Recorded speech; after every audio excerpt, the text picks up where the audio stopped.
Welcome to the recording of the RFE tool discussion presented by Steve from IBM US. Steve, I will turn things over to you now. All right, thank you. My name is Steve Choquette. I'm with the CNSI strategy team, and I am responsible for the requirements process for this particular software group brand. And so I want to take you through a couple of slides, maybe 6 slides, to talk to you about how we have changed our requirements process over the last several years. So in early 2010, I took over ownership of the requirements process for what was then the Tifley software brand. And the process that we had really did not work well. It had really 2 major limitations. One is that it was only on the IBM side of the firewall. And so what that meant is that if you as a customer or a business partner wanted to know what was going on with a particular requirement, then you needed to call IBM up. So you needed to call IBM up to enter the requirement. You needed to call IBM up if you wanted to make some slight changes to the requirement. You needed to call IBM up every time you wanted to ask, did anything happen to my requirement? Even if you got to the point where you no longer needed no longer needed the requirement, you needed to call IBM up and tell us to close it. Or probably what really happened is you probably just left it open. That was really inconvenient. It was inconvenient for everybody. Our support team was spending a tremendous amount of time playing the children's game of telephone, listen, type, hope we got it right. You as a customer were hoping that the requirement was entered right, and you really had no clue what was going on because it was on the wrong side of the firewall. The other problem that we had is that our requirements process was an old Lotus Notes database that was extremely slow, very non-user friendly, and totally independent of all of our development processes. And you can imagine, even in your organization, what would help, and what the end result would be in that situation. People didn't tend to go out there to the tool. They didn't tend to go out there to look. They didn't tend to go out there to update. And so we just had a wealth of requirements out there that we had no clue what state they were in. And so that was the state of the tool and the process when I took ownership of it in early 2010. We did some looking around and came up with a number of choices, and we narrowed it down to 2, and then kind of did a little bit more experimenting and came up with this tool called the Rfe Community tool. And RFE stood for Request for Enhancement, and so it was an enhancement request, a requirement, a feature, whatever you want to call it, but it was a request for something new to be added to, whatever product it was that we were going to have it added. Rational, as a software brand, had been using that tool for 2 years now. Feedback from their customers was very positive, and so we thought we would experiment with that. If you would switch to the second slide, please. So with that tool came a number of things. It was a web-based tool. It was on the outside of the firewall, so it was on the customer and business partner side of the firewall. Because it was web, it could scale as big as it needed to, and we could add resources to it, as much as we needed to. From the customer perspective, the requirement itself was visible. It was no longer invisible on the, on an IBM side of the firewall. It was completely visible. So you could enter your requirement. You could make changes to your requirement. You could see what was going on with your requirement. You could track it like crazy and be happy to know what's going on with the requirement that, you thought was important enough to enter into the system. Not only that, you could see other requirements that other people had entered. And so the tool was wide open on the web. And, all the users effectively formed a community. And those users could be, yourself. It could be other customers or potential customers. It could be business partners. Or it could even be other teams within IBM that might have a requirement that they want to do. Now, with that, as you can well imagine, was a need to protect certain fields so that they would not be visible to your competitors. So if you imagine that you're a particular bank, you don't want all the other banks in the world to know what you're doing, and they might be able to glean that from your requirements. So there were certain fields that, even though all the requirements were public, we intentionally made private, so those fields weren't visible. But all the other fields were out there, and they were visible, and you could enter a requirement for every single CNSI product using this tool. And so we migrated. It took probably close to a year to migrate over to the tool, and the reason was that we kind of wanted to figure out what it was going to take to educate our user community. We also needed to educate our support team, because they would no longer be touching every single requirement. We also needed to educate our partners, and we really wanted to see whether the triage process worked. You know, did we know how to handle it once it got to the IBM side? Did our product management know how to do the assessment? You know, did requirements process through the system or progress through the system?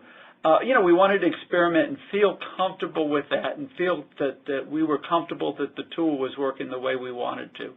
So, you know, we started with the pilot in 2010, and by the tail end of 2011, every single CNSI or Tivoli product was out there in the tool. And of course, that's still out there today, that you could go and enter requirements. You can go out there and look at requirements for every single product that's out there in the CSI brand. So there's no limitations on that. Since this is a Maximo user group, just to be clear, you certainly can go out there and enter requirements as well for Maximo. Just a quick question that sometimes I get from people is, what's the difference between an RFE, that's this tool I'm talking about, and PMRs, which you know, many people are familiar with calling up through the support team. So a PMR is a something that you as a customer or even as a business partner suspect is a defect in the problem. Now, sometimes it's very obvious. Things hang, things fail, things certainly don't work the way they intended, and they become requirements. And so you would enter, they become PMRs. And so you would call IBM up, they would enter it into our tracking system. You get a PMR number that, you know, is a number of digits long, and, you know, you could actually probably in many cases see the PMR itself. In some cases, you could electronically update that PMR, and then you worked with the support team, provided them the dumps, the logs, whatever it needed. But again, a PMR was something that you suspected was failing, that was not working the way you intended. A RFE, a requirement, is something that you want the product to do that it does not do today. And so, you know, one more adapter, one more agent that you have, one more platform that you want us to be able to support, some field that you needed added to some stream or some report. You know, you want to see a user ID field and it's not there today. That kind of thing. All those fall in the category of a requirement. So for all of those, you would open an RFE and say, hey IBM, this is a new requirement. I want you to go ahead and, you know, submit it and track it as a requirement coming from me or maybe coming from some other customer. One other thing that the RFE community provides, again, because the requirements are out there, they're visible to the entire community, is that you have the ability to vote on requirements. So, you know, from our perspective on the IBM side, it's nice because you don't get 6 different flavors of the same requirement. You get one requirement with 6 different votes, you know, the originator and then 5 others. From your perspective, it also means you don't need to type it in all over again. You basically kind of raise your hand and say, me too. Hey, this is of interest to me. From both the customer perspective and the IBM perspective, you know, you can imagine that a requirement that has 30 votes is probably a little more interesting to us than a requirement that has 1 vote. We don't have any thresholds. We don't cut them off at 1 vote or 10 votes or whatever. But, you know, it does say that there's maybe more of a groundswell if you've got a lot of votes than, it's a one-off for one particular customer. But again, that doesn't necessarily reflect that we don't implement the one-offs or just the only one customer wants something, because it might be strategic. It might be something that we think is a great idea. It might be something that is in line with our plans. But again, voting is important, and it does provide an opportunity to, kind of gang up and say, hey, this is of interest to a bunch of people. So CSI rolled out this tool back in 2011. As you can see towards the bottom of this page, that some of the other software group brands have jumped on the bandwagon as well. I indicated likely 2013 for Lotus. I'm not quite sure they're there yet, but I believe everybody else is already on the tool. It is the standard requirements tool for IBM software group brand. And then there are actually some other groups that are not even in this list that have jumped on this, potentially our industry solutions team. It's a pretty good tool. It works well. It provides the visibility to the community, and it does allow us to manage the requirement and go back and forth and make some progress through it. I will tell you, when I took over as owner of the requirements process, we had over 29,000 requirements in the old requirements tool. I would be willing to guess that probably easily half of them were no longer active or meaningful or of interest to anybody. I think we've gotten past that problem with the Rfe community. I have been able to watch in my tenure of owning this, at this point, I guess 3 or 4 years, watch requirements progress through the system, and it seems that they are progressing through the system. We've got just under maybe 8,000 requirements open right now against, again, every single CSI software product. And we've got just about 6,000 requirements closed. So what that tells me is that, 14,000 requirements have been entered. Maybe a little bit more than half of them are still in the open category. But, we are progressing the requirements. And one of the things I will say is that it looks to me like we're doing a better job at implementing them as well. I think that one of the strengths of this tool is that it provides the visibility. I told you the problem was that the old tool was not linked through our process. This one is linked through our process. It provides the visibility, and because of that, it gets the requirements implemented. And so I'm pretty comfortable that we're doing the right thing here with this tool. If you would switch to page 3. So page 3 is actually just a snapshot of the page. And I joke, but I say I cropped the bottom of it. As I get older, I find that you can only limit yourself to certain fonts. And if I shrunk the full page here to fit on a PowerPoint chart, it would be beyond my ability to see it. But what you can see is the landing page for the CSI software brand, and each software brand has its own landing page. And what you see here is a snapshot. So you see, number of requirements submitted as of a certain date, number of users. Obviously, all of that changes constantly, and so those things are somewhat well out of date the minute I hit enter.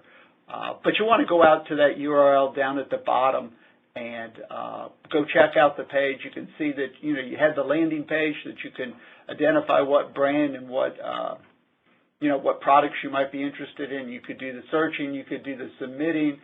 You can find out what kind of stuff we have shipped recently, what requirements have been shipped.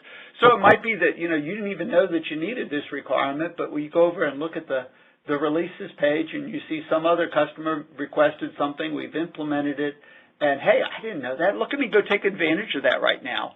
So that's really good.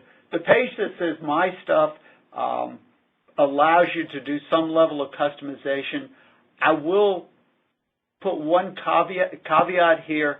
IBM as a company, our web policy is one of opting in. That means we don't automatically sign you up for stuff.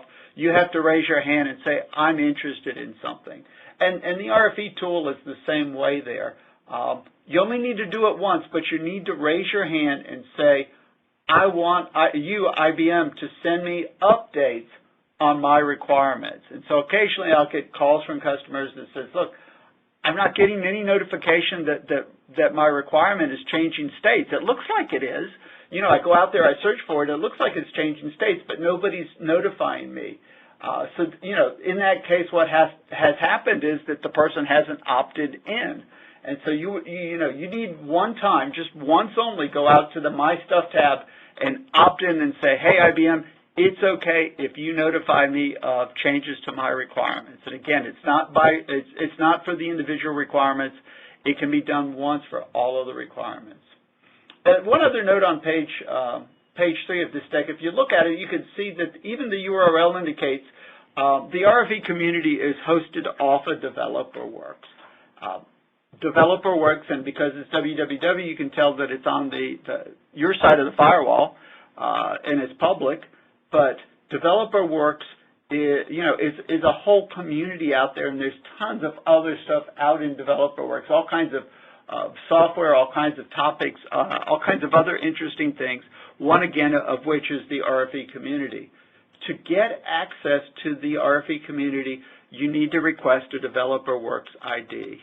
It's not on this page because I clearly have one because I can show you the screen. But in the upper right, as you go out to that particular URL at the bottom of the page, you can request a DeveloperWorks ID. There are no limitations. Anybody can get a DeveloperWorks ID. So we're not going to stop you. Again, you could easily get a DeveloperWorks ID, then go out to the site and search for RFEs or enter RFEs, to your heart's content.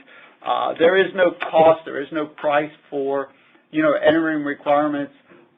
As such, it's up to IBM whether we will implement the requirements or not based on, our strategic plans and what makes sense to us. But again, there are no, everybody can enter requirements that has the DeveloperWorks ID. Everybody can get a DeveloperWorks ID, and there is no price to enter the requirements.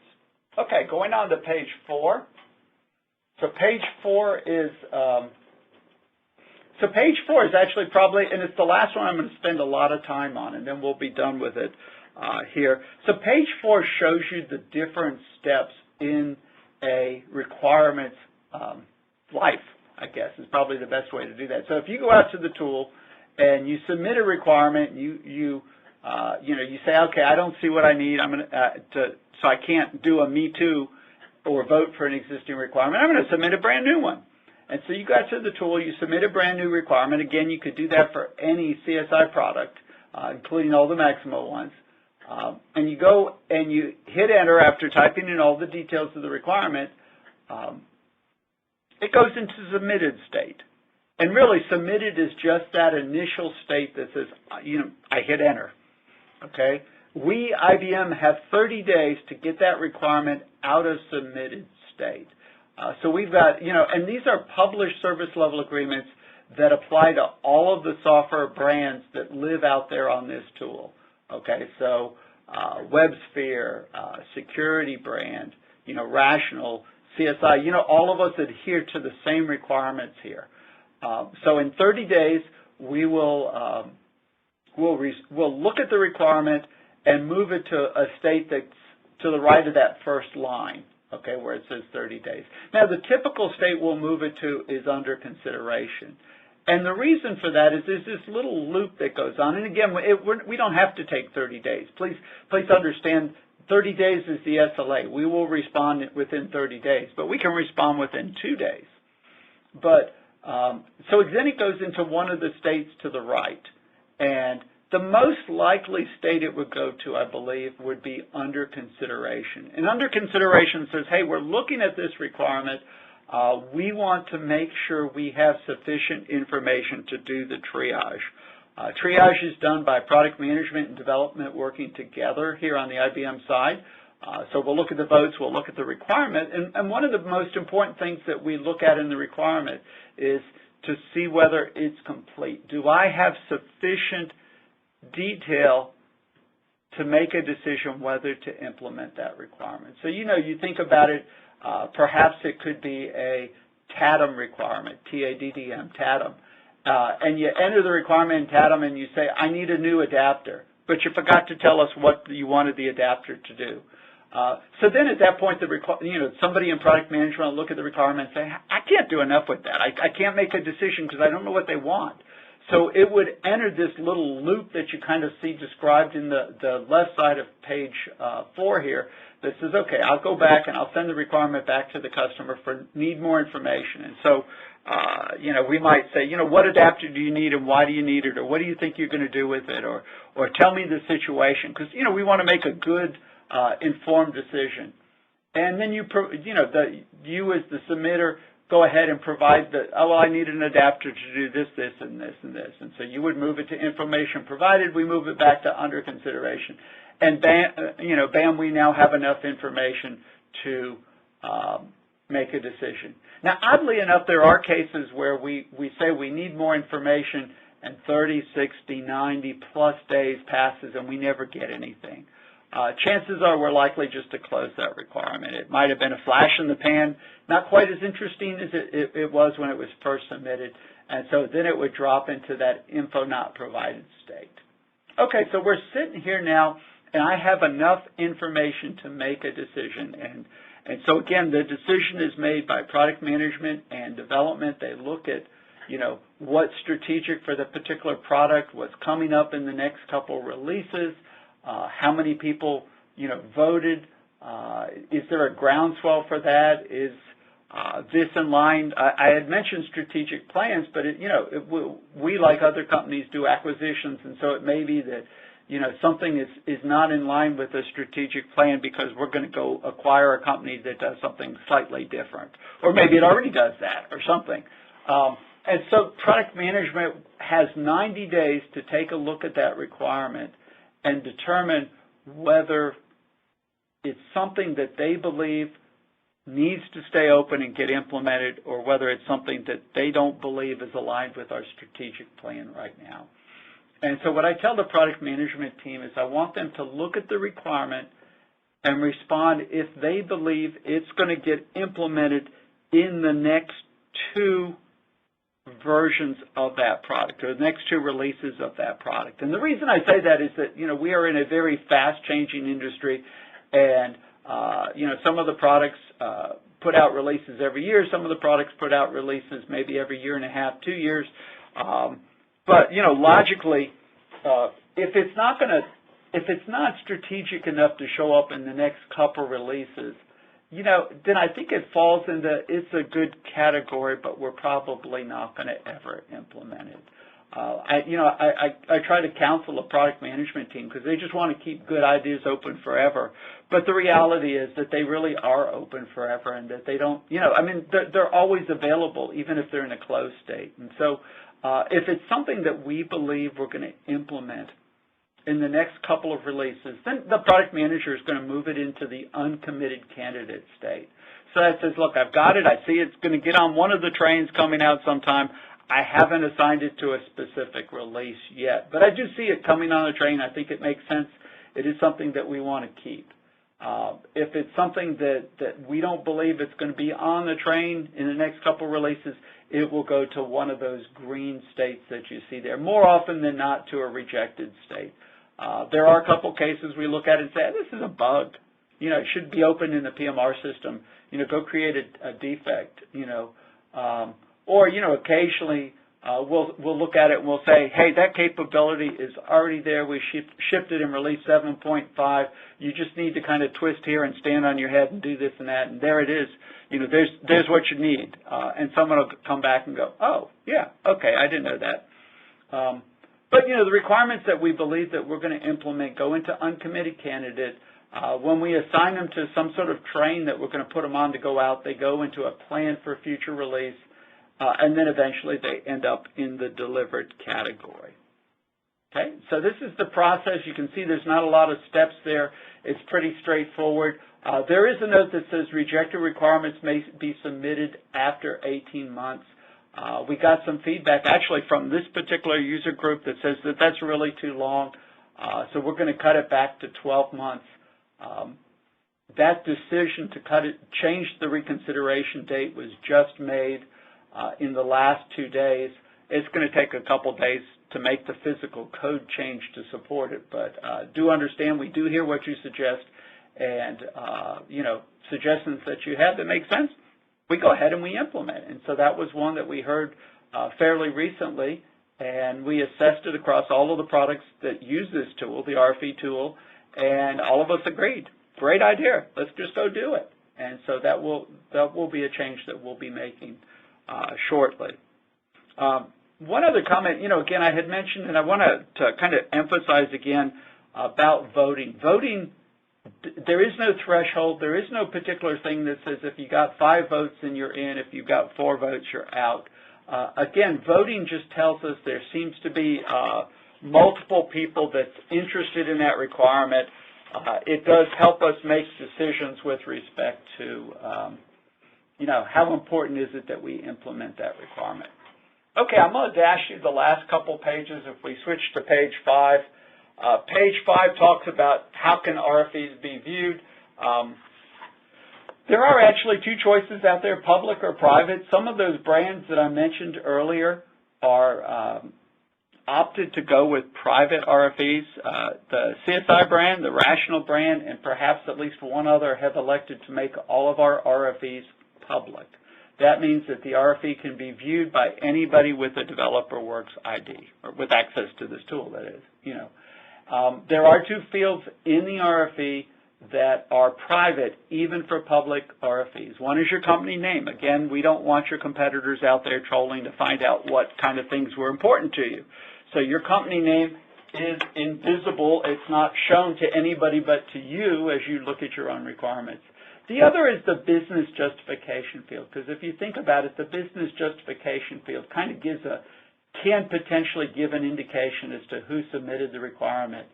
And so we felt that we needed to protect the submitter by not making that field visible. And so that's a great field because it says, here's what I hope to do, here's why I needed, for example, that new adapter, or here's why that field is important, or why I need a password here. And again, that's your private information, very specific to your company, but it is something that our product management and development teams do need to have so that they can assess the importance of the requirement when compared to the other ones. There is a note that says that private RFEs can really only be viewed by the submitter or any group that the submitter has said it's okay for someone else to look at. We originally started in CSI down that path, and we realized that it pretty much crippled our ability to use the tool. Every RFE had at most 1 voter because nobody else could see it. And so we just, the concept of a community was not there. And so CSI, we have chosen to, in CSI we've chosen to make all of our RFEs public. I mentioned that we kind of learned a little bit through here. Some of the older RFEs, out of the almost 8,000 that are open, there are probably 80 of them that date back to the days when we had private RFEs, those first half a dozen months. They're still open. When we moved from private to public, I sent a note to every one of the owners of the RFEs that says, here's why we want to move to public, but if you tell me to leave it at private, or if you don't respond, we will leave it at private. And so we honored the original request. And again, so if you go out there, there truly are about 80 of them that are still private, but anything new is public. And so out of the 14,000, almost all of them are public. Okay, so the last page talks about the tool itself. If you've got any questions about the tool, something that, maybe you didn't hear me answer here, or questions that, you suddenly come up with this great question on Friday this week or something like that, please send a note to this ID. I monitor this ID every single weekday. I don't look at it on the weekends. And it is also the same ID that if you click on the bottom of the page, the CSI RFE page, and you click Contact Us, basically it turns into an email to this ID, tivrfe@us.ibm.com. And again, I look at it all the time. And so I will tell you more often than not, and I don't see a lot of these, and I go through many days where there's just no new emails at all. But the emails I tend to see out there tend to be, I submitted this requirement 45 days ago. How come it's still in submitted state? We're not perfect. We're not at 100%. I will tell you I nag the product management team Every single week I pull a report and tell them who's out of compliance. But, occasionally we will have some RFEs that do fall out of compliance. If you are concerned with it, or let's say that even if you're within the 90-day window, but something's really, really urgent or something's changed, or even if you realize you put something in the wrong field and it shouldn't be public, send a note to this ID, the TIV RFE ID, and I can make a change. And then the other note down at the bottom is that if you've got suggestions on how to improve this tool itself, you can actually use the tool to enter that suggestion. Because Rational was the first user of this tool, all the RFEs for the RFE tool, if you want to improve the tool, all of the RFEs show up under the Rational brand. And this will tell you, go out there, go to submit, in the drop-down choose Rational, in the product drop-down choose Rfe Community, and then type and submit it, and it will go on in. And the team that receives it actually supports the tool across all of the software group brands. So I hope this presentation has proven useful to you. I hope I've answered your questions. Again, if there's a question that you come up with afterwards, please feel free to send an email to the ID on page 6, and I'll jump right on top of it. Thanks. I hope you have a great day. Thank you so much, Steve. We really appreciate it, and I will end the recording now.